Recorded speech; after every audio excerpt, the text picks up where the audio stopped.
नारायणं नमस्कृत्य नरोत्तमं देवीं सरस्वतीं व्यासं ततो जयमुदीरयेत्। मूकं करोति वाचालं पङ्गुं लङ्घयते गिरिं यत्कृपातमहं वन्दे परमानन्दमाधवं यत्कृपातमहं वन्दे परमानन्दमाधवं।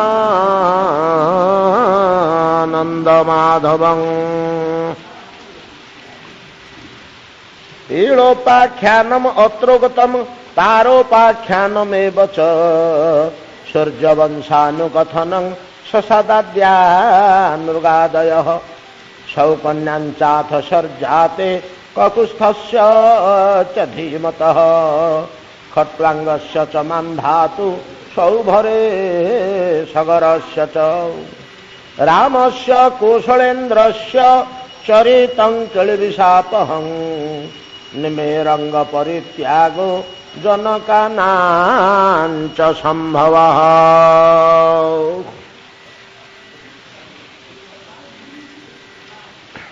रामस्य कौशलेन्द्रस्य चरितं पापनाशनम् केळिविषापहं केळिविष पाप पाप विनाश करी मधुर रामचरित अमृतमय चरित आम माने आमूलचूल मोटामोटी भाव में श्रवण कले। प्राय प्रभु श्रीराम सिंहासन रे बसी अभिषेक हो गले एठी रामायण शेष रामचरित एठी शेष। जत्किंचित अधिका रही अध्यात्म रामायण रे मूल शास्त्र रूपे अध्यात्म रामायण रे वाल्मीकि रामायण रे अभिषेकांत आउ कौन सी राम कथा नहीं सेठे राम कथा समाप्त। तेबे भगवान श्रीराम भागवत अनुसार 13,000 वर्ष सिंहासन रे आरोहण करथिले राज्य शासन करथिले राम राज्य बोले जहाँ कह जाए 13,000 वर्ष। अन्यान्य पुराण रे आउ गोटे प्रमाण मिलुची 11,000 वर्ष। रामायण रे कथित अच्छी 10,000 वर्ष सिंहासन आरोहण करथिले। तेबे एटा तो त्रेता युग त्रेता युग रे मनुष्य मानकर साधारण आयुष 10,000 वर्ष। जमी बर्तमान आम मानकर साधारण आयुष 100 वर्ष जड़े कहीं प्रणाम कले आम ताकू आशीर्वाद करुचे 100 वर्ष परमायु भवतु तोर 100 वर्ष परमायु हो माने पूर्ण परमायु तू भोग करे। आमर जड़े लोक 100 वर्ष बंचले आम ताकू शतायु बोली कहूचे एवं आमको किसी असंभव लगुनि। 300 वर्ष जड़े लोक बंचला कहले आमको टे असंभव लगे। जन लोक 100 वर्ष बंचला कहले किसी असंभव लगे। जुगरे तो 100 वर्ष परमायु समस्त से भाया स्वाभाविक रीति में साधारण भाव में त्रेता जुगरे सर्वसाधारण आयुष थिला 10,000 11,000 वर्ष। फेरे सत्य परे परे अल्प दिन भितर प्रभु श्रीराम अवतीर्ण होइथिबारु यार परिमाण आउ अधिक हो पारे। 11,000 कहीं 13,000 12,000 होगा स्वाभाविक धीरे धीरे कमी आसब तो चटकिर तो लक्ष्य 10,000 को पड़ी आसबनी। तेणु 13,000 वर्ष किसी असंभव कथा नुहे साधारण कथा। जितेबले भगवान श्रीराम ए मर्त्य लीला परित्याग करी स्वधाम को प्रत्यावर्तन कले सेतिक बेले कौन सी कारण किपरि भाव में सर्वसाधारण जानीपारे जे अरे ये जो राम आमर राजा होकर बसी थे आम एडे खुशी रे शासन काल रे जीवन यापन करुले एडे प्रिय सी आमर होते जहाँ को हर आज आम दुख भोग करुचु ये स्वयं भगवान अनंत कोटि ब्रह्मांड नाथ आम मान भाया मनीष मात्र नुहति एटा पर जानिले। राम थिबा पर्यंत राज्य शासन करुथिबा पर्यंत चक्षुरे ଦୃଶ୍ୟ ହେଉଥିବା ପର୍ଯ୍ୟନ୍ତ ମନୁଷ୍ୟମାନଙ୍କର ଏ ଜ୍ଞାନ ନଥିଲା ଯେ ଇଏ ରାମ ବୋଲି। ଯଦିଓ ସେ ଥରେ କହିଛନ୍ତି, ଯଦିଓ ସେ ଖୋଲିକିରି କହିଦେଇଛନ୍ତି ରାଜସଭା ଭିତରେ ଯେ ମୋତେ ପୂଜା ଅର୍ଚ୍ଚନା କର ଯେମିତି କୃଷ୍ଣ କହିଲେ, ତ ମୋତେ ହିଁ ପୂଜା କର, ମାଙ୍ଗ ନମସ୍କୁରୁ, ନାଇଁ କି? ଆଉ ମୋର ଅର୍ଚ୍ଚନା କର, ସେମିତିକା ରାମ ମଧ୍ୟ କହିଦେଇଛନ୍ତି ଖୋଲିକିରି ଗୋଟେ ଥର। ତଥାପି ଲୋକେ ଶୁଣିକିରି ମୋହ ହେଇଯାଇଛନ୍ତି, ଶୁଣିକିରି ନ ଶୁଣିଲା ଭଳିଆ ରହିଯାଇଛନ୍ତି। ସେ କହୁଛନ୍ତି ମୁଁ ପ୍ରଭୁ, ମୋତେ ଅର୍ଚ୍ଚନା କର, ମୋତେ ଉପାସନା କର। କିନ୍ତୁ ମନୁଷ୍ୟମାନେ ଭୁଲି ଯାଉଛନ୍ତି। କାହିଁକି? ଏଟା କାଳର ଗୋଟେ ସ୍ୱାଭାବିକ ପ୍ରଭାବ, ମାୟାର ଗୋଟେ ପ୍ରଭାବ, ଈଶ୍ୱର ଇଚ୍ଛାର ପ୍ରଭାବ। ଏମିତି ସବୁ ମିଶିକିରି ଲୋକେ ଜାଣିକିରି ମଧ୍ୟ ଭୁଲି ଯାଆନ୍ତି, ଜାଣିପାରନ୍ତିନି। ଆଉ ଗୋଟେ କଥା, ଏମିତି କାଁ ଭାଁ କୋଉଠି ଗୋଟେ ଅଧେ କାହା ଆଗରେ ସିନା କହିଦିଅନ୍ତି, ନହେଲେ ସବୁବେଳେ ସର୍ବସାଧାରଣରେ ଭଗବାନ କହି ବୁଲନ୍ତିନି ଯେ ମୁଁ ଭଗବାନ, ମୁଁ ଭଗବାନ, ମୁଁ ଭଗବାନ। ଅବତାର ନାହିଁ କହେ আমি ଅବତାର, ମୁନି ସବ ଲକ୍ଷଣା ଜ୍ଞାନେ করে ন ବିଚାର। ମୁନି ଋଷିମାନେ କେବଳ ଜାଣନ୍ତି, ସେଟା ଫେରେ କେତେବେଳେ ଜାଣନ୍ତି? ଭଗବାନ ଚାଲିଗଲା ପରେ। କାହିଁକି ନା ଭଗବାନଙ୍କର ଭଗବତୀ ମାୟା, ଭାଗବତୀ ମାୟା ମୁଗ୍ଧ କରିକି ରଖିଥାଏ। ମନୁଷ୍ୟମାନେ ନିଜ ଭଳିଆ ଜଣେ ମନୁଷ୍ୟ ବୋଲି ସିନା ରାମକୃଷ୍ଣଙ୍କୁ ଅନୁଭବ କରନ୍ତି, ପରମ ପୁରୁଷୋତ୍ତମ ପରମ ବ୍ରହ୍ମ ନାରାୟଣ ଏକଥା ସର୍ବସାଧାରଣ ଜାଣନ୍ତିନି। ଜାଣନ୍ତି ଖୁବ୍ କ୍ୱଚିତ ମୁନି ଋଷି, ଅନ୍ତରଙ୍ଗ ଲୋକ, ସିଦ୍ଧ ମହାତ୍ମା, ଗୁଣାତୀତ ବ୍ୟକ୍ତିଗଣ ଜାଣନ୍ତି। ସର୍ବସାଧାରଣ ମଣିଷଟିଏ ବୋଲି ଜାଣନ୍ତି। କିନ୍ତୁ ଚାଲିଗଲା ପରେ ଲୀଳା ଶେଷ କରିକିରି ସର୍ବସାଧାରଣ ଜାଣନ୍ତି, ଆରେ ଭଗବାନ ଆସିଥିଲେ, ଆମ ପାଖରେ 100 ବର୍ଷ କି 50 ବର୍ଷ କି 80 ବର୍ଷ ରହିଲେ, ଅଥଚ ଆମେ ଜାଣିପାରିଲେନି, ଚାଲିଗଲେ। ଏଇଟା ସ୍ୱାଭାବିକ କଥା, ଏ ପ୍ରକାର ଘଟେ। ଯେତେବେଳେ ଏଇଟା ଚତୁର୍ଦିଗରେ ପ୍ରଚାର ପ୍ରସାର ହେଇଗଲା ଯେ ଭଗବାନ ଏମିତିକା ଆସିଥିଲେ, ଅବତୀର୍ଣ୍ଣ ହୋଇ ଏତେ କାଳ ରହିଲେ, ଆମେ ଦଶରଥ ପୁଅ ରାମ ବୋଲି ଜାଣିଲୁ, ଆମ ରାଜକୁମାର ବୋଲି ଗ୍ରହଣ କଲୁ, ଆମ ପ୍ରିୟତମ ରାଜା ବୋଲି ଗ୍ରହଣ କଲୁ, କିନ୍ତୁ ଭଗବାନ ବୋଲି ଆମେ ଜାଣିପାରିଲୁନି କି ଗ୍ରହଣ କରିପାରିଲୁନି। ଭଗବାନଙ୍କଠୁ ଯାହା ଆଦାୟ କରିବା କଥା ତାହା ଆଦାୟ କରିପାରିଲୁ ନାହିଁ। କେବଳ ଗୋଟିଏ ରାଜାଠୁ ଯାହା ଆଦାୟ କରିବା କଥା ସେତିକି ଆମେ ପାଇଲୁ। ଚିନ୍ତାରେ ପଡ଼ିଲେ, ମୁନି ଋଷିମାନେ ମଧ୍ୟ ଚିନ୍ତାରେ ପଡ଼ିଲେ। ମୁନି ଋଷିମାନଙ୍କ ଭିତରେ ବିଚାର ହେଲା ଅରଣ୍ୟ ଭିତରେ ଯେ କ'ଣ କରିବା? ପ୍ରଭୁ ତ ଗୋଟେ ଲୀଳା କରିଦେଇକିରି ପଳେଇଲେ, ଲୀଳା ତ ଲୀଳା, ଫେରି ଏ ଲୀଳାଟି ଭଗବାନଙ୍କର ପୂର୍ବୋକ୍ତ ମତ୍ସ୍ୟ, କଚ୍ଛପ, ବରାହ, ବାମନ, ନୃସିଂହାଦି ଲୀଳା ଅପେକ୍ଷା କେତେ ଉତ୍କୃଷ୍ଟ ତର ଲୀଳା। ରାମଲୀଳାଟା ପୂର୍ବବର୍ତ୍ତୀ ଲୀଳାମାନଙ୍କ ଅପେକ୍ଷା ଅତି ଉତ୍କୃଷ୍ଟତର ନା। ଆଉ ସୁଦୀର୍ଘ କାଳ, ବଡ଼ ମନୋରମ, ବଡ଼ ବୈଚିତ୍ର୍ୟପୂର୍ଣ୍ଣ, ଏଡ଼େ ସୁନ୍ଦର ଲୀଳାଟିଏ ପ୍ରଭୁ କରିଦେଇ ଗଲେ। ଆମେ ଦେଖିଲେ, ପଛରେ ଜାଣିଲେ ଭଗବାନ ବୋଲି। ଆମେ ଆମ ପୁଅ ନାତିଙ୍କୁ କହିବା, ସେଠୁ ତାଙ୍କ ପୁଅ ନାତି ତାଙ୍କୁ କହିବେ, ଏମିତି ଏଇ 3-4 ପୁରୁଷ ପରେ ସମସ୍ତେ ଭୁଲିଯିବେ। ଯେମିତି ଗାନ୍ଧୀଙ୍କୁ ଆମେ ଭୁଲିଗଲେଣି, ଆମ ପିଲାମାନେ ଭୁଲିଗଲେଣି 3 ପୁରୁଷ ଭିତରେ, ସେମିତିକା ଧୀରେ ଧୀରେ ଭୁଲିଯିବେ। ଏଟାକୁ ଲିପିବଦ୍ଧ କରି ରଖିଦେବା ଉଚିତ, ଏଟାକୁ ଲେଖିକିରି ରଖିଦେବା ଉଚିତ। ଏହା ବିଚାର କରି ରାମ ଲୀଳାଟାକୁ ଲିପିବଦ୍ଧ କରି ଲେଖିକିରି ରଖିବା ପାଇଁ ମୁନି ଋଷିମାନଙ୍କ ଭିତରେ ବିଚାର ହେଲା। ଗୋଟିଏ ପୁରାଣ ଆକାରରେ ବା କାବ୍ୟ ଆକାରରେ ବା ଶାସ୍ତ୍ର ଆକାରରେ ଭଗବାନ ରାମଙ୍କର ଲୀଳାଟିକି କିନ୍ତୁ ଲେଖିକିରି ରଖିଦେବା, ରଚନା କରି ରଖିଦେବା। ୟା ପୂର୍ବରୁ କାହାର ଲୀଳା ଏମିତିକା କାବ୍ୟାକୃତିରେ ରଚନା ହେଇକି ରହିନି। କିଏ ଲେଖିବ, କିଏ ଲେଖିବ, କିଏ ଲେଖିବ, କାହାକୁ ଦାୟିତ୍ୱ ଦେବା? ମୁନି ଋଷିମାନେ ସିଏ ତାକୁ ବଳକା, ସିଏ ତାକୁ ବଳକା, ସିଏ ତାକୁ ବଳକା। ସେତେବେଳେ କ'ଣ କମ ଋଷି ଥିଲେ କି? ଭରଦ୍ୱାଜ, ବଶିଷ୍ଠ, ଅଗସ୍ତୀ, ଶରଭଙ୍ଗ, ଲୋମସ, କିଏ କାହାକୁ ନା। କିନ୍ତୁ ସମସ୍ତେ ବସିକରି ନିରୂପଣ କଲେ ଯେ এই ଦାୟିତ୍ୱଟା ବାଲ୍ମୀକିଙ୍କୁ ଦିଆଯାଉ, এই ଦାୟିତ୍ୱଟା ବାଲ୍ମୀକିଙ୍କୁ ଦିଆଯାଉ। ଭଗବାନଙ୍କର ଲୀଳାର ଅନ୍ତର୍ନିହିତ ଉଦ୍ଦେଶ୍ୟ ଭେଦ କରିବା। କେଡ଼େ ବଡ଼ ମୁନି କେଡ଼େ ବଡ଼ ଋଷି ହେଲେ ମଧ୍ୟ ଭଗବାନଙ୍କର ଲୀଳାକୁ ଭେଦ କରିବା ଶକ୍ତି କାର ନାହିଁ। ତେଣୁ କୁଲୀଳା ଭିତରେ କ'ଣ ବୈଚିତ୍ର୍ୟ ଥିବ ଆମେ ତାକୁ ଭେଦ କରିପାରିବା କି ନାହିଁ, ତାକୁ ତ କେହି ଭେଦ କରିପାରନ୍ତିନି। କିନ୍ତୁ ବାଲ୍ମୀକି ପାରିବେ ବୋଲି ଆଶା। କାହିଁକି ନା ଆମେ ସବୁ କିଏ ଯୋଗରେ ସିଦ୍ଧି ଲାଭ କରିଛି, କିଏ ବ୍ରହ୍ମଜ୍ଞାନରେ ସିଦ୍ଧି ଲାଭ କରିଛି, କିଏ ତପସ୍ୟାରେ ସିଦ୍ଧି ଲାଭ କରିଛି, କିଏ ସେ ଦୁଇଟା ତିନିଟାରେ ସିଦ୍ଧି ଲାଭ କରିଛି। କିନ୍ତୁ ମହର୍ଷି ବାଲ୍ମୀକି ରାମ ନାମରେ ସିଦ୍ଧି ଲାଭ କରିଛି, ଯୋଗ ଜ୍ଞାନ ତପସ୍ୟାରେ ନୁହଁ। ତାର ସିଦ୍ଧିଟା କୋଉଥିରେ? ରାମ ନାମରେ।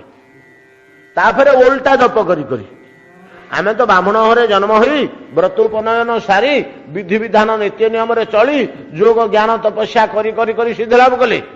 ସେ ତ ଦସ୍ୟୁରୁ ହେଇଛି ଋଷି। ନାମଙ୍କ ପ୍ରଭାବରେ, ରାମ ନାମର ପ୍ରଭାବରେ ସେ ଦସ୍ୟୁରୁ ଋଷିରେ ପରିଣତ ହେଇଛନ୍ତି ବାଲ୍ମୀକ ମୁନିରେ।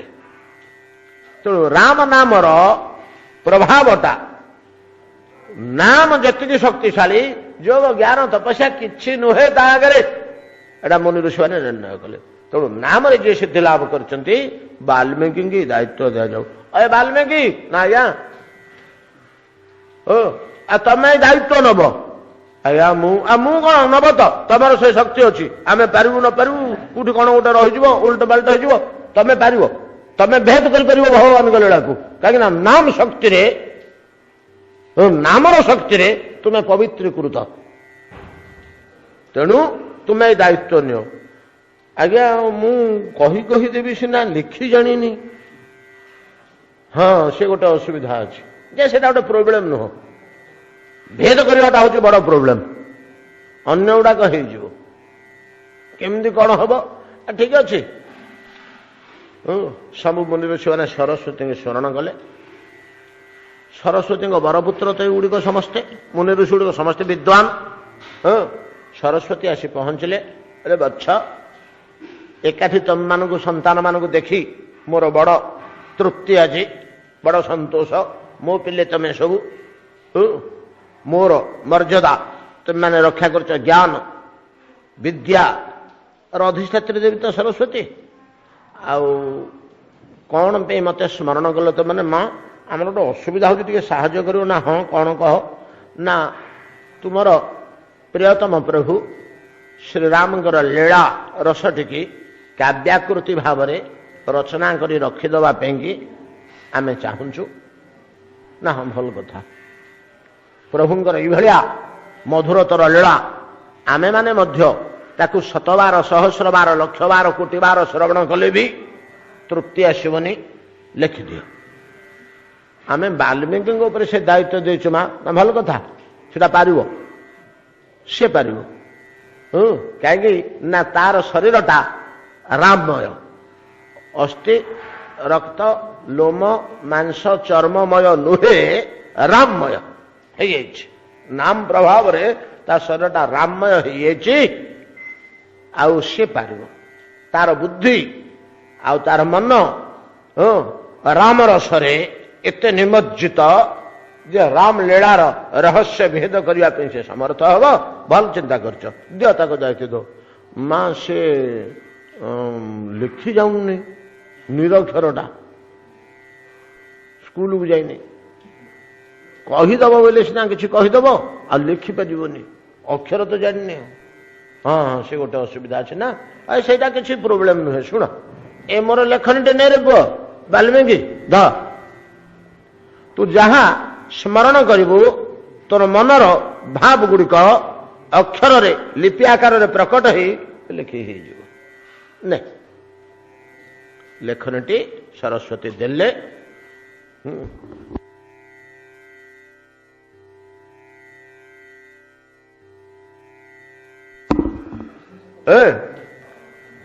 ଶୁଣନ୍ତୁ, ଲେଖନୀଟି ଦେଲେ, ଲେଖନୀଟି ରଖିଲେ। ବାଲ୍ମୀକି ଆରମ୍ଭ କଲେ। ଯେତେବେଳେ ବାଲ୍ମୀକି ଆରମ୍ଭ କରୁଛନ୍ତି, ଚାରିଜଣ ଦିବ୍ୟ ତେଜିଆନ ଅଲୌକିକ ତେଜମୟ ବ୍ରାହ୍ମଣ ଆସି ତାଙ୍କ ପାଖରେ ପହଞ୍ଚିଲେ। ଯେତେବେଳେ ଆରମ୍ଭ କରିବାକୁ ଯାଉଛନ୍ତି, ମହର୍ଷି ଆମକୁ ଚିହ୍ନିଲେ? ନାହିଁ ତ, ମୁଁ କେବେ ଆପଣଙ୍କୁ ଆଗରୁ ଦେଖିନି, ମାତ୍ର ଚିହ୍ନିଲା ଭଳିଆ ଦେଖିଲା ଭଳିଆ ଲାଗୁଛି। ଆପଣମାନେ କିଏ ସେ ଯେ? ଆଉ ମୁଁ ଭଲ କରି ଟିକେ ମନେ ପକେଇ ପାରୁନି। ଆପଣଙ୍କ ନାଁ କ'ଣ ଯେ? ପ୍ରଥମ ବ୍ୟକ୍ତି କହିଲେ ମୋ ନାଁ ହେଉଛି ରୁକ୍। ଦ୍ୱିତୀୟ ବ୍ୟକ୍ତି କହିଲେ ମୋ ନାଁ ହେଉଛି ଶାମ। ତୃତୀୟ ବ୍ୟକ୍ତି କହିଲେ ମୋ ନାଁ ହେଉଛି ଯଜୁଃ। ଚତୁର୍ଥ ବ୍ୟକ୍ତି କହିଲେ ମୋ ନାଁ ହେଉଛି ଅଥର୍ବ। ଖୁସି ହେଇଗଲେ ବାଲ୍ମୀକି, ସ୍ତବ ସ୍ତୁତି କଲେ, ହେଲେ ଆପଣ ସାକ୍ଷାତ ଶ୍ରୀରାମ ସ୍ୱରୂପ, ସେ ପରମ ବ୍ରହ୍ମ, ଆପଣ ଶବ୍ଦ ବ୍ରହ୍ମ। ଆଉ ମୋ ପାଖରେ କ'ଣ ପ୍ରୟୋଜନ ଅଛି ଆପଣମାନଙ୍କର? ନା, ପ୍ରୟୋଜନ କିଛି ନାହିଁ ଯେ ତୁମେ ତ ବର୍ତ୍ତମାନ ରାମଲୀଳା ଲେଖିବାକୁ ଯାଉଛ, ରାମ କଥା ଲେଖିବାକୁ ଯାଉଛ। ରାମ ଲୀଳାଟା ଆମେ ସ୍ୱୟଂ ଆମେ ଚାରି ହେ ସ୍ୱୟଂ। ରୁକ୍ ଶାମ ଯଜୁ ଅଥର୍ବ ଚତୁର୍ବେଦ ହିଁ ରାମଲୀଳା, ରାମ କଥା। ଆମଠାରୁ ସେଟା ଭିନ୍ନ ପଦାର୍ଥ ନୁହେଁ। ଏତିକି ତମେ ଜାଣ ଯେ ତୁମେ ଯେଉଁ କାବ୍ୟ ରଚନା କରିବ, ଆମେ ହିଁ ସେଇ କାବ୍ୟରେ ରୂପାନ୍ତରିତ ହେବୁ। ଯେପରି ଜଣେ ମନୁଷ୍ୟ ଦେହ ତ୍ୟାଗ କରି ପକ୍ଷୀଟିଏ ହୁଏ, ପକ୍ଷୀ ଜନ୍ମ ଲାଭ କରେ, କିମ୍ବା ବ୍ରାହ୍ମଣ ଦେହ ତ୍ୟାଗ କରି କ୍ଷତ୍ରିୟ ଦେହ ଗ୍ରହଣ କରେ, କିମ୍ବା କ୍ଷତ୍ରିୟ ଦେହ ପରିତ୍ୟାଗ କରି ବ୍ରାହ୍ମଣ ମାର ଗର୍ଭରେ ଶିଶୁ ଶରୀର ଲାଭ କରେ, ସେମିତି ଆମେ ବେଦ ଶରୀର, ମନ୍ତ୍ରମୟ ଶରୀର, ଏଟା ବି ମନ୍ତ୍ରମୟ ଶରୀର ତ୍ୟାଗ କରି, ବେଦ ଶରୀର ତ୍ୟାଗ କରି ରାମାୟଣ ଶରୀର ଗ୍ରହଣ କରିବୁ। ଆମେ ହିଁ ରାମଲୀଳା, ଆମେ ହିଁ ରାମ କଥା, ଆମେ ହିଁ ରାମାୟଣ। ହେଲେ ମୁଁ କେମିତି କ'ଣ କରିବି? ନା, ଆମର ମୂଳ ସୂତ୍ରକୁ ତୁମେ ଧରିଲେ ତୁମ କାର୍ଯ୍ୟ ଠିକ ନିର୍ବାହ ହେଇଯିବ। ଆଜ୍ଞା, ଆପଣଙ୍କର ମୂଳ ସୂତ୍ର କ'ଣ? ନା, ଆମର ଗୋଟେ କ୍ଷୁଦ୍ର ରୂପ ଅଛି। ସେ କ୍ଷୁଦ୍ର ରୂପଟି କ'ଣ ଆପଣଙ୍କର? ନା, ଗାୟତ୍ରୀ। ଯେମିତି ମଞ୍ଜିରୁ ବାହାରିଥିବା ଗଜାଟିଏ, ସେ ଗଜାଟା ବଢିକିରି ଏଡେ ବଡ ଲଟା ହଉଛି, କାହିଁକି? ଆମେ ମଞ୍ଜିଟିଏ ପୋତିଥିଲେ, ତା ଦେହରେ ଗୋଟେ ଗଜାଟିଏ ବାହାରିଲା, ଏମିତି ଆଙ୍ଗୁଠି ଭଳିଆ ଗଜାଟି ବାହାରୁଛି। ସେ ଗଜାଟି ହିଁ କାଳକ୍ରମେ ବଢିକିରି ବିରାଟ ଲଟା ହଉଛି। କିନ୍ତୁ ଗାୟତ୍ରୀଟା ହିଁ ବିସ୍ତୃତ ହେଇକିରି ବେଦ ହେଇଛି। ଗାୟତ୍ରୀଟା ବିସ୍ତୃତ ହିଁ ବେଦ ହେଇଛି। ତେଣୁ ସେ ମୂଳ ଗାୟତ୍ରୀକି ଆଶ୍ରୟ କରି, ମୂଳ ବୀଜକୁ ଆଶ୍ରୟ କରି ତୁମେ ତୁମର କାବ୍ୟ ରଚନା କର। ଆମେ ତା ଭିତରେ ଅନୁସ୍ୟୁତ ହେଇଯିବୁ, ଅନୁସ୍ୟୁତ ମିଳେଇଯିବୁ ତା ଭିତରେ। ହଉ ଆଜ୍ଞା, ନମସ୍ତେ। ଆପଣ ଯେମିତି କହିଲେ ସେଭଳିଆ ରଚନା କରିବେ। ଗାୟତ୍ରୀ ହେଉଛି 24ଟି ଅକ୍ଷର। 4ଟି ଅକ୍ଷର ବ୍ୟାହୃତି, ଭୂଃ ଭୁବଃ ସ୍ୱଃ, ୟାକୁ ବ୍ୟାହୃତି କୁହାଯାଏ। ଏଟା ଗାୟତ୍ରୀ ନୁହଁ। ଗାୟତ୍ରୀ ହେଉଛି ତତ୍ ସବିତରୁ ବରେଣ୍ୟ ଠାରୁ ତ୍ରିପଦା ଗାୟତ୍ରୀ, 3ଟି ପାଦରେ 24ଟି ଅକ୍ଷର। ଏ 24ଟି ଅକ୍ଷରକୁ ଗ୍ରହଣ କରି ବାଲ୍ମୀକି ରାମାୟଣ ଲେଖା ଆରମ୍ଭ କଲେ। ପ୍ରଥମେ ତ ଅକ୍ଷର, ନାଇଁ କି?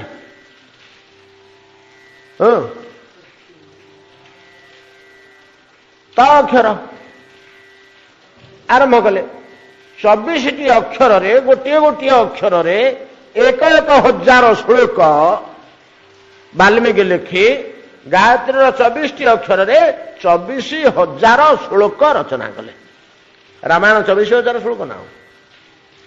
ଯେମିତି ଶ୍ରୀମଦ୍ ଭାଗବତ ଆମର 18,000 ଶ୍ଲୋକ, ମହାଭାରତ 1,00,000 ଶ୍ଲୋକ। ଆସିବ ଆମର ଆର ଅଧ୍ୟାୟରେ ଆସିଯିବ କୋଉ ମହାପୁରାଣ କେତେ ଶ୍ଲୋକ ସଂଖ୍ୟା। ମହାପୁରାଣ ଗୁଡ଼ିକର ନାଁ ପଳେଇଛି। ଗଲା ଅଧ୍ୟାୟରେ ମହାପୁରାଣ ଗୁଡ଼ିକର ନାଁ ସବୁ ଯାଇଛି। ଆଉ ବାକି ମହାପୁରାଣ ଗୁଡ଼ିକ କିଏ କେତେ ଶ୍ଲୋକ, ସେଇଟା ଆସିବ ଆସନ୍ତା ଅଧ୍ୟାୟରେ। ଯାହା ହଉ,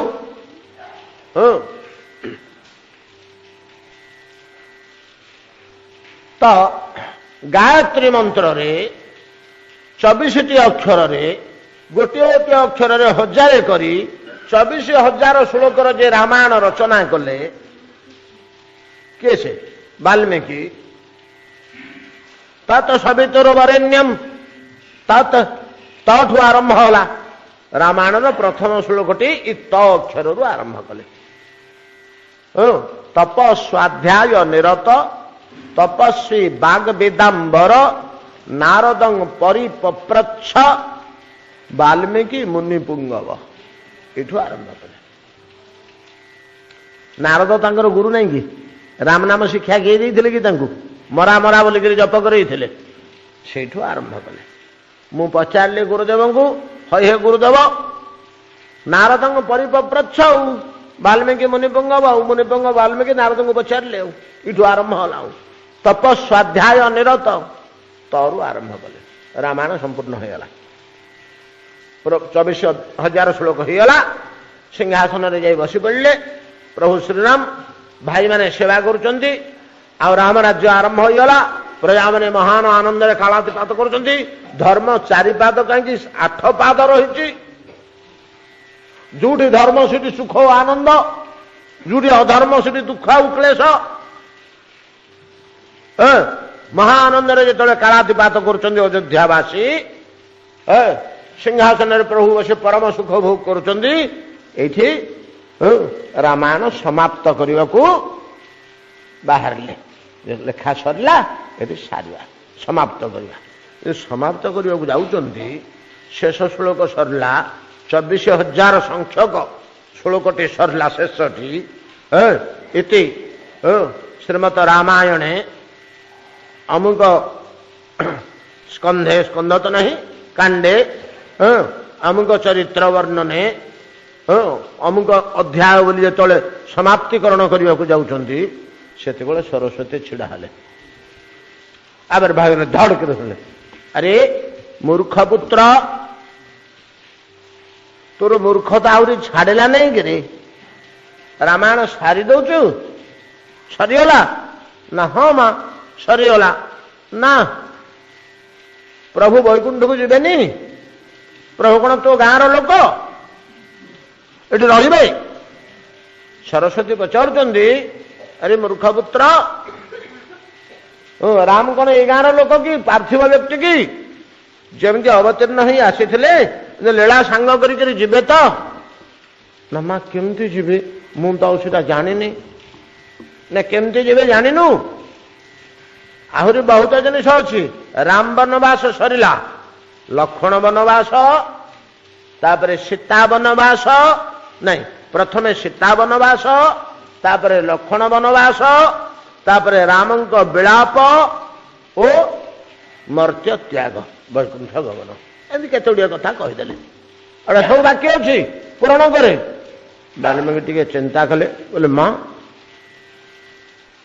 लक्ष्मण विरह सीता विरह भगवान सहिबे ना हेटा हबनी ना कौन हबनी गध भगवान जीवेनी वैकुंठ को जीवेनी नाई सिंहासन बसता बड़ आनंद अच्छा। आज्ञा देखो भाव आ प्रेम हृदय एटा को लक्ष्य करूँ भगवान को मध्य भक्त के बांधि पकाउछ केते कष्ट न सहले कि दुख जंत्रणा न पाई केते न कांदी से लक्षण शक्ति भेद मृत्यु मुहर पड़ा 14 मास काल अपहृता होकर बंदिनी हो रही ये दुख भोगला प्रभु आसिक बस आनंद केड़े सुख केड़े आनंद केड़े तृप्ति केड़े प्रेम केड़े मजाटे चलती अयोध्या आउ मु प्रभु को दुख दे पारिनी आउ मु प्रभु को दुख दे पारिनी। अरे मूर्ख तू कौन दुख दू रे लीला तो सी करे तू तो लिखा लोक ना नाई मु तो लिखिपारि प्रभु मोर सेमती बसि आउ कि परिवर्तन हो चिरकाल प्रलय पर्यंत सेमती सिंहासन में बसी सुख भोग करुवे। अरे सेमती कौन हए तू मूर्खटा कि बुझुनु ना नाई हो पारनी माँ मु आ रामायण लिखिबिनी प्रभु एमती रही आउ कि लीला परिवर्तन हेनी। सरस्वती बोली तो एक जिदियाटे आ मोटा बुद्धियाटा जहा धरी सिया अरे ये लेखनी मोर दूषित करदेबू ना कौन भगवान लीला को पूर्णांग न करी अर्धपथरे छाड़ी मोर लेखनी दूषित करू ना कौन तोते अयोग्यटे तू मुझे लेखना जानी एमती दे न था ना माँ मु आउ प्रभु को दुख दे पारिनी तोर लेखनी फेखनी मोर किसी दरकार नहीं ने तो लेखनी बोले फोपाड़ी देले वाल्मीकि जो लेखनी टाक फोपाड़ी देले सेटा सरस्वती कपाल बाजिगला कपाल बाजी सरस्वती कपाल गोटे आघात होला माने फाटीगला कपाल रक्त बहिला से रक्त रे उत्तर रामचरित लिखिगला अभिषेक पर भगवान वैकुंठ प्रत्यावर्तन पर्यंत जो कथा वस्तु हटा वाल्मीकि रामायण में पाइबानी मूल रामायण में पाइबानी या कहती उत्तर रामचरित ये गोटे कथा कहानी रही अर्थात सरस्वती सेतक लिखिले कौन या बुझे को हम कहानी आकार करने जो रक्त फाटीगला रक्त लिखिगला जोटा वर्णना हो मूल कथा है जे बाकी तक अंश किए रचना कले स्वयं सरस्वती रचना कले बाकी तक अंश जे सरस्वती रचना कले ता भितर कौन रहिला वैशिष्ट्य विशेषत्व आरंभ होला कूठू उत्तर रामचरितटी राम तो बेश आनंद रे अछंती राम सीता को गोटे निर्देश दे थांती जानकी माँ कैकेयी आम भितर परम दुखिनी माँ कैकेयी आम भितर परम दुखिनी समस्ते भागवत प्रेम भगवत प्रीति पिता हे राम को छाड़ी देह त्याग करदे ए लक्ष्मण सर्वस्व छाड़ी अरण्य को पड़ेले ओ भरत ये सदा महिमा कहले न चले कौशल्या वो केड़े शक्ति केड़े ज्ञानी समस्त प्रशंसार पात्र जड़े केवल निंदार पात्र माँ कैकेयी देवता मान कार्य निर्वाह करी मोर लीला को पूर्णांग करिबारे सहायता करी से केवल निंदा अपमान उड़िए सहिले सिना कहीं आज पर्यंत प्रशंसा कले तेणु जानकी तुम्हें प्रतिदिन माँ कैकेयी गृह को जाई तांकर समस्त सेवा शुश्रूषा करी निश्चित भाव में आप्यायित करी वाक्य आदेश अक्षर अक्षर पालन करी सेवा करी तुम जीवन बीतेब प्रत्यह कैकेयी माँ पाखे बसी जमी मनर दुख दूर हम ताप चेष्टा कर जानकी कहले हाँ प्रतिदिन जाती कैकेयी प्रतिदिन जाती जानकी कैकेयी गृह को प्रतिदिन जाती सेवा शुश्रूषा करती हसी खुशी आलाप करती मिठा कथा कहती राम मध्य प्रतिदिन दरबार सरिले सीधा जीवे कैकेयी गृह को माँ खाइलनी नाई रे बसी आ बापा तो पे मिठे गोटे रखी लडुटे खाइबू हाँ माँ भोक लगला केत दरबार में बस आज डेरी होगला माँ खुआई देवे कैकेयी टिके गेल करेंगे माँ को ये केते मिठा कथा कहे कैकेयी और राम का भितर आलाप आलोचना हम तापर गृह को आसवे मध्याह्न भोजन पे दरबार शेष प्रतिदिन जीवे जानकी प्रतिदिन सेवा करेंगे राम प्रतिदिन कैकेयी पाख जी गोटे दिन हेल्ला एटा बंद हेनी दिनकर घटना कौन है सीता और कैकेयी बेसी परस्पर दुख आलाप आलोचना करुँच एणे तेणु नाना प्रकार दुख सुख कथा पड़ी कैकेयी पचार हलो माँ तू एड़े सुकुमारी एड़े सुशीला तू एते दिन काल केमिति से रावण पुरी रहिलु लो झियो तो पाखे आउ किए थिला ना त्रिजटा थिला से अमुक थिला समुक थिला सब कहते सीता कहले सेगुड़ाक सब केमिति देखा ना माँ एमती विकट एमती दांत एमती ओठ एमती नाक एमती कान सब वर्णना कर हल झील युड़ाक तो एमती आउ दुष्ट रावणटा तो केड़े विकट हो ना माँ ता कथा कहनी हेल्ले जो रावणटा केमितिका विकट लो तू देखिनु ना मु तो ता मुह को केबे चाहिनी ता आड़कू ता दृष्टिपात करनी किंतु जेतेबेले पुष्पक विमान रे मते बसई समुद्र पार होकर यार पटक लंका गड़ को जाऊला रावण ମୁଁ କାନ୍ଦି କାନ୍ଦିକିରି ମୁହଁ ପୋତିକିରି ଲୁହ ପୋଛୁଥିଲି ଆଖରୁ ହା ରାମ ବୋଲି କାନ୍ଦୁଥିଲି। ସେତେବେଳେ ସମୁଦ୍ର ଜଳରେ ତାର ଛାଇଟାକୁ ଦେଖିଛି, କିନ୍ତୁ ତାକୁ ମୁଁ କେବେ ରାବଣକୁ ଦେଖିନି, ତା ଆଡ଼କୁ ଚାହେଁନି ମୁଁ କେବେ। ଛାଇଟାକୁ ଦେଖିକିରି ମୋର ଏମିତି ଭୟ ହୋଇଯାଇଛି ଯେ ତା ଛାଇଟା ଦେଖିକିରି ଏମିତି ବିକଟ, ଏମିତି ଭୟାନକ ରୂପ ରାବଣର, ଯେ ତାର ଆଉ ମୂର୍ତ୍ତି ଦେଖିବି କଣ, ତା ଆଡ଼କୁ ମୁଁ ଭୟରେ ଚାହିଁପାରିନି। ଛାଇଟାକୁ ଦେଖିକିରି ତୋର ଏତେ ଭୟଟି? ନା ଏଡ଼େ ଦୁର୍ଦ୍ଧର୍ଷ, ଏଡ଼େ ବିକଟ, ଏଡ଼େ ଭୟଙ୍କର ରୂପ। ଏ କାନ୍ଥରେ ଟିକେ ଲେଖିଥିଲ ମା, ତା ଛାଇଟାକୁ କେମିତି ଦେଖିଥିଲୁ ତୁ? ମୁଁ ଟିକେ ଦେଖିବାକୁ ଚାହୁଁଛି। ଏଡ଼େ ଦୁର୍ଦ୍ଦାନ୍ତ ରାକ୍ଷସ, ତା ଚେହେରାଟା କେମିତି ଥିଲା? ଛାଇଟାରେ ଯାହା ଦେଖିଥିଲୁ ଟିକେ ଲେଖେଟି। ସୀତା କ'ଣ କଲେ? ଖଡ଼ିଟିଏ ଦେଲେ କୈକେୟୀ, ସେ କାନ୍ଥରେ ରାବଣର ଛାଇ ଯେମିତି ଦେଖିଥିଲେ ସେମିତି ଚିତ୍ରଟିଏ ଲେଖିଲେ। ଏଣୁ ତେଣୁ ଦୁଃଖ ସୁଖ ଅନ୍ୟାନ୍ୟ କଥାବାର୍ତ୍ତା ହେଲେ, ଇଏ ଦେଖିକି କହିଲେ ଏଟା କେଡ଼େ ବିକଟ, କେଡ଼େ ଭୟଙ୍କର। ତାପରେ ଜାନକୀ ତାଙ୍କର କାର୍ଯ୍ୟ ସରିଲା, ସେ ତାଙ୍କର ଆସିଗଲେ ମାଙ୍କ ପାଖରୁ ବିଦାୟ ନେଇକରି। କିଛି ସମୟ ପରେ ଭଗବାନ ରାମଚନ୍ଦ୍ର ଦରବାର ଶେଷ କରି ମା କୈକେୟୀଙ୍କ ପୁରକୁ ଗଲେ। ମା କୈକେୟୀଙ୍କ ପୁରକୁ ଗଲା ବେଳକୁ କାନ୍ଥରେ ଯୋଉଠି ଚିତ୍ରଟି ଲେଖା ହୋଇଛି, କାନ୍ଥରେ ଯୋଉଠି ଚିତ୍ରଟି ଲେଖା ହୋଇଛି ସେଇ ସ୍ଥାନରେ ତ ଆସନ ପକେଇଦେଲେ ରାମଙ୍କ ପାଇଁ। ବସି ଆଳାପ ଆଲୋଚନା କଲେ। ଯେମିତି ସେ ଚିତ୍ରଟି, ରାବଣର ଯୋଉ ଚିତ୍ରଟି କାନ୍ଥରେ ସୀତା ଲେଖିଛନ୍ତି, ସେଟା ଯେମିତି ରାମଙ୍କ ଦୃଷ୍ଟିପଥକୁ ଆସିବ ସେଭଳି ଆସନ ପକେଇଦେଲେ। ବସିଲେ ମା ପୁଅ, କିଛି ଆଳାପ ଆଲୋଚନା ଚାଲିଲା। କିଛି ସମୟ ବିତିଗଲା।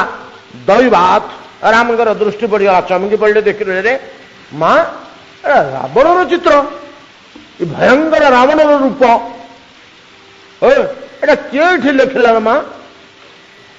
ରାବଣର ଚିତ୍ର ଏଠି କିଏ ସାଙ୍କିଛି? ଏକ୍ଜାକ୍ଟ ରାବଣର ରୂପ ହେଇଛି ତ। କାହିଁ କହୁଛୁ ରେ ପୁଅ? କ'ଣ କହିବି, ଘର କଥା। ନ କହିଲେ କୂଳ ଭାସି ଯାଉଛି, କହିବାକୁ ଲାଜ। ଯାମନ ଯାହାଠି ଥାଏ, ଯାମନ ଯାହାଠି ଥାଏ, ସେ ତାକୁ ସବୁବେଳେ ଝୁରୁଥାଏ, ତା ରୂପ ତାକୁ ସବୁବେଳେ ଦୁଷୁଥାଏ। ସୀତା ପରା ବସି ବସିକରି ଲେଖିଛି। ମୁଁ କହିଲି ଟିକେ ବସିଥା, ମୁଁ ଆସୁଛି ଗାଧେଇ ପାଧେଇକିରି ବୋଲି, ଯେ ସେଠି ଯେତେବେଳେ ଏକୁଟିଆ ବସିଥିଲା ବସି ବସିକରି ଲେଖିଛି। ଏଇଭଳିଆ ବୋହୂକୁ ଘରେ ରଖିଛୁ, ଅଛି ସିଏ, ଆଉ ଆମେ ମଧ୍ୟ ହଁ କରୁଛୁ, ତତେ କିଛି କହିପାରୁନୁ। ଏତେ କାଳ ତ କଷ୍ଟ ପାଇକିରି ଆସିଲ, ଆଉ କ'ଣ କହିବୁ? ଏମିତି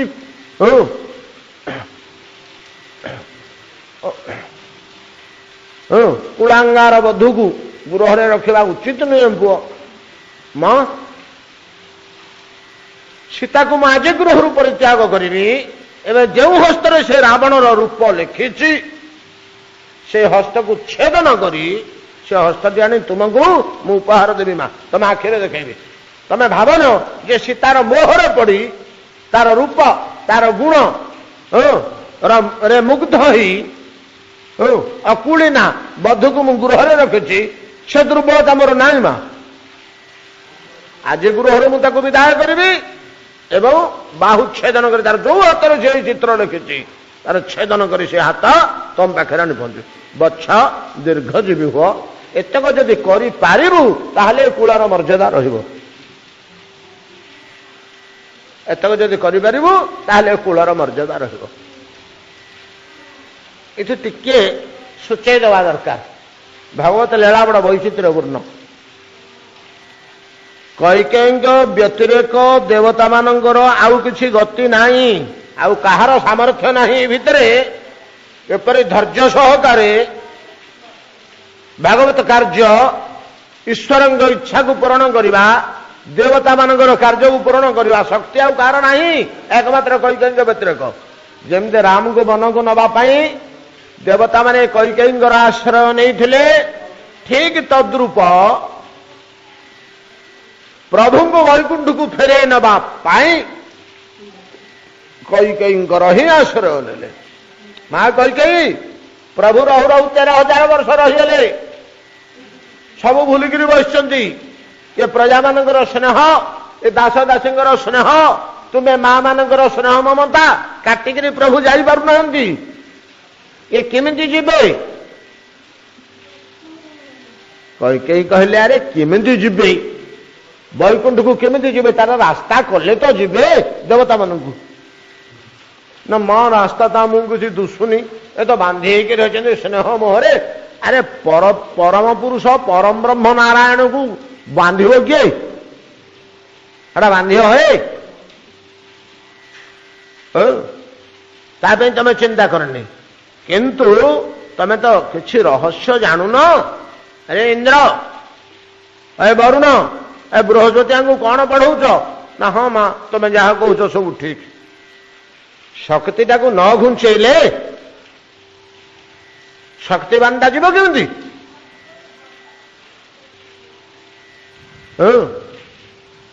आधार टाक न भांगिले वस्तुटा उपाड़ केमती जो वेदी उपर शिवलिंग पोता है खुंटे पोता से खुंटा को आम उपाड़ा वेदी को भांगिले तो जाकि खुंबटा उपड़ कि माटी भितर गोटे जिन पोता मटीटा है आधार आधार टाक भांगिले तो जो उपड़ शक्ति की अपसारण कर आधार को अपसारण कर शिवलिंग देखी तो मंदिर भितर चारिपटे गोटे शक्ति अच्छी ना कि लिंगटी की आम जब बाहर करवा पदा को शक्तिटा को न बाहर कले लिंगटा बाहर कि लिंगटी आम जो देखुचे तल भागटा जोटा बुड़िकी रही से तो विराट चारिकणिया बेस रही तार से बेस उपर तो शक्ति मारी बही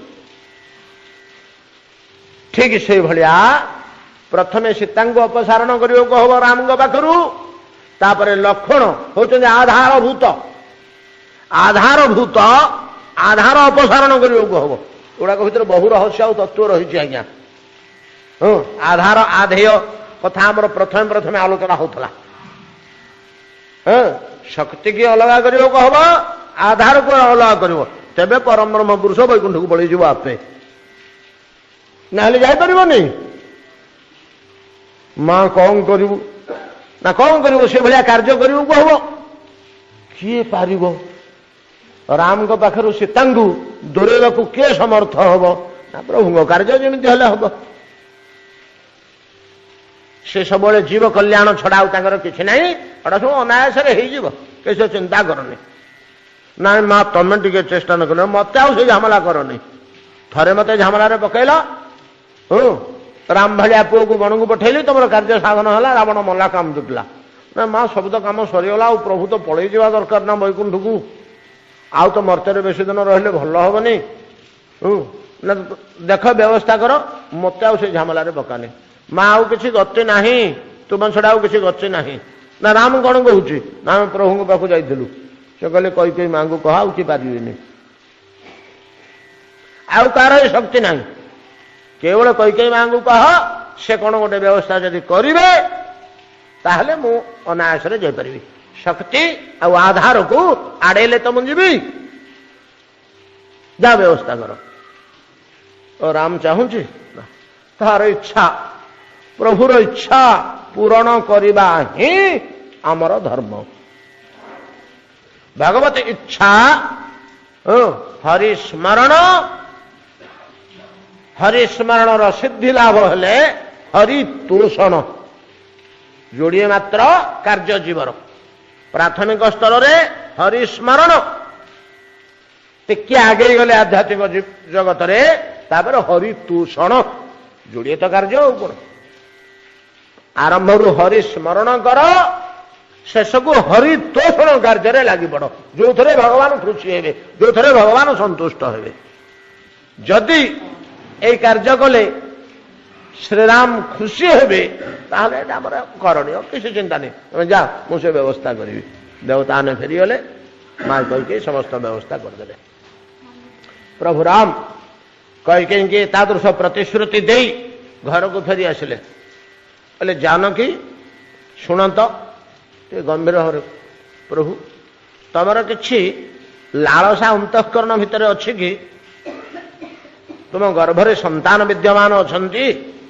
एतिक बेले तुमर किछि लालसा अंतःकरण भितर रहुछि कि ना हाँ प्रभु गोटे लालसा अच्छी मोर बहुत दिन ढुजे आकु पूरण करें आतले भल हाँ कौन लालसा ना जो 14 वर्ष काल आम अरण्य भितर बुलिले केते अरण्यवासी वनवासी मनुष्य केते मुनि कुमार केते मुनि कुमारी मु न देखी समस्ते मते सबू देइचंती मु काहाकू किछि देई पारनी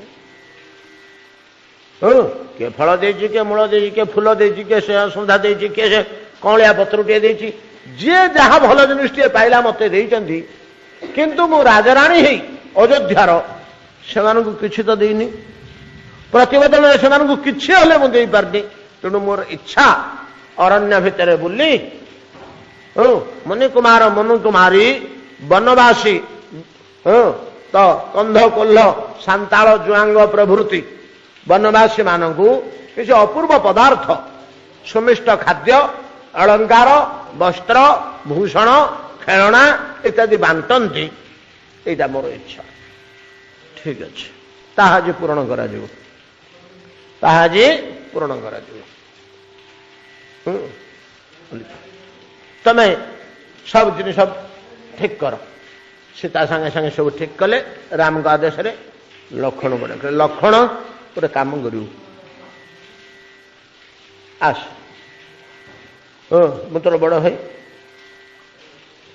अच्छा से कथा छाड़ मु राष्ट्र राजा तुम्हें समस्ते मोर प्रजा प्रजा हिसाब से राजार आदेश एकांत भाव तुमको पालन करने को हम ताहा जेड़े कष्टमय कार्य होते पारिबु ना हाँ भाई पारि जेते बड़ कठिन कार्य हेले पारि आप केते बड़ कठिन कार्य दिंतु कौटी की मोर पश्चातबोध हबार ना शुण मोर आदेश सीता को रथरे नहीं बण भितर को जीवु बण भितर अरण्य भितर जिते क्लांत श्रांत अवस्था घोर निद्रारे से शुई पड़ो से तार दक्षिण हस्त टी खड़गरे छेदन करी अरण्य भितर को छाड़ी देकर लुचिकी आसबू तू आसवा से जापर जा मूर्छित हो पड़गले लक्षण बोले भाई ये कार्य मु तो कल्पना करी कार्य बोली किसी भयानक साहसिकतापूर्ण कार्य करने को मत पड़ो बल विक्रमर कथा बोली मु सीना भावी ये कार्य ओहो दैव मो कपाल ये दुर्भाग्य थिला शेषकू जगत जननी मांगर हस्तछेदन कर आनमी ताहा राम का आदेश बड़ा व्यस्त हो पड़े राम से छड़ा परिशेष कले भाई निर्मम भाव सब कार्य मु पूरण करी जेहेतु आपणकर आदेश कहतु मांग लक्षण रथरे बसिले सब जिनिस सजाहला जानकी बसिले रथरे प्रजा मैंने अयोध्यार समस्ते चाहूँगी ये की लीला चलती ये की नाटक कुआड़े जाउछंती लक्षण कुआड़े जाउछंती जानकी कौन किसी कथा नहीं कि भाषा नहीं सैन्य नहीं सामंत नहीं किसी नहीं अवश्य लक्षण साथी अच्छा कौन गोटे घटना हो राज परिवार भितर कहीं प्रभु श्रीराम गंभीर होकर बसती लक्षण मुहर कहीं अश्रु सुखुनी आखिर सीता पचारुंट बाट आग लक्षण तुम कौन है कौन है ना फेरी जा चल तुम्हें कहीं कांदुच तुम कौन होटे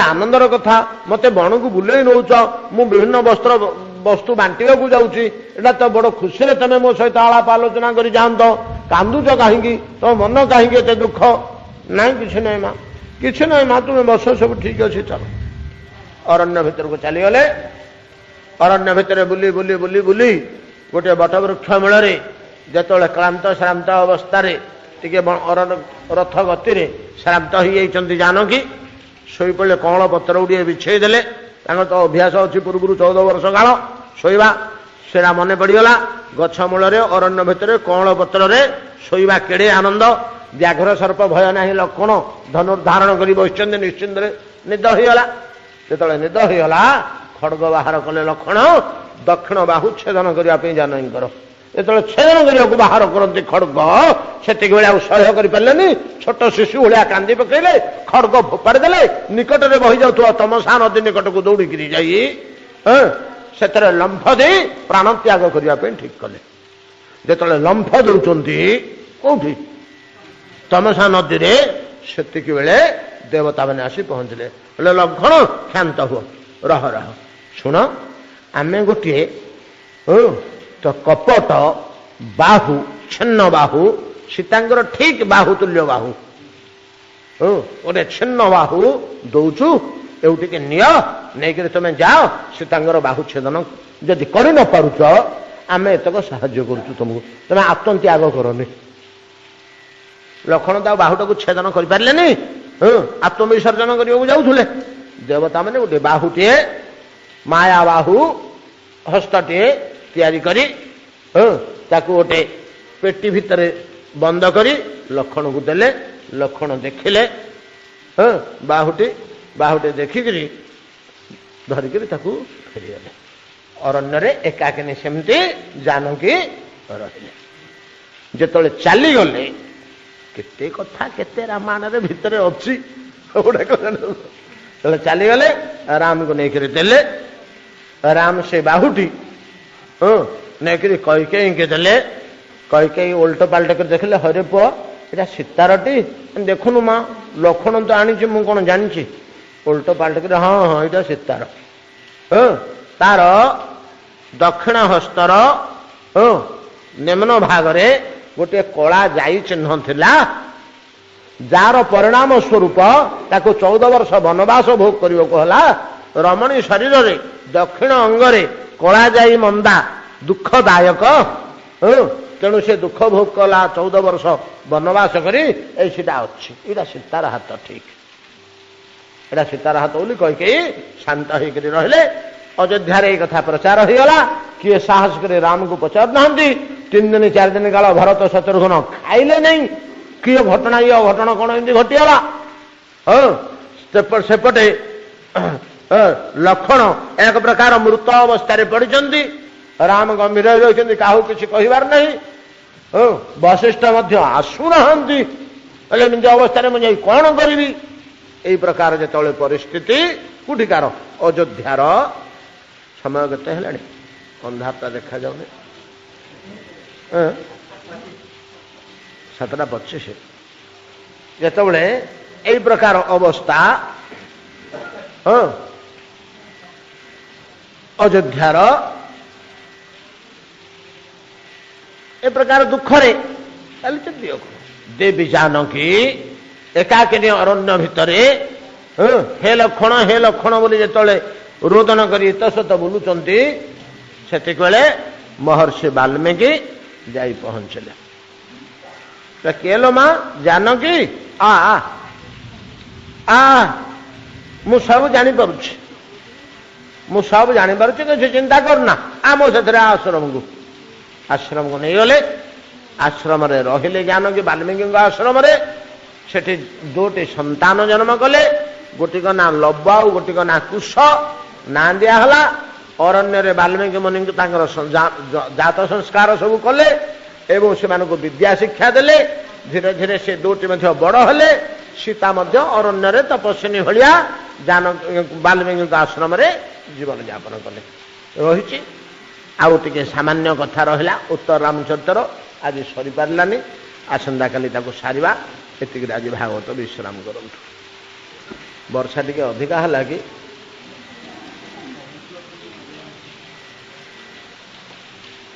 ଭଜନିତାଇ ଗୌରୁ ରାଧେ ଶ୍ୟାମ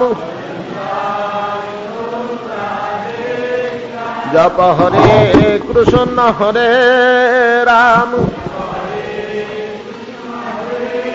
ভজনিতাই গৌর রাধে শ্যাম জপ হরে কৃষ্ণ হরে রাম ভজনিতাই গৌর রাধে শ্যাম জপ হরে কৃষ্ণ হরে রাম জপ হরে কৃষ্ণ হরে রাম जप हरे कृष्ण हरे राम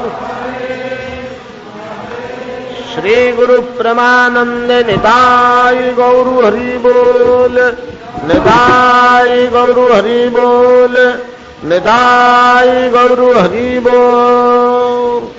आपण माने समस्त समस्ते बसंतु मेघ टिके छाड़ीगले जीवे हेले कुआड़े जीवे एथर असुविधा हम ये बस। अरे आरती हेले कर लाइट आसिले करिवो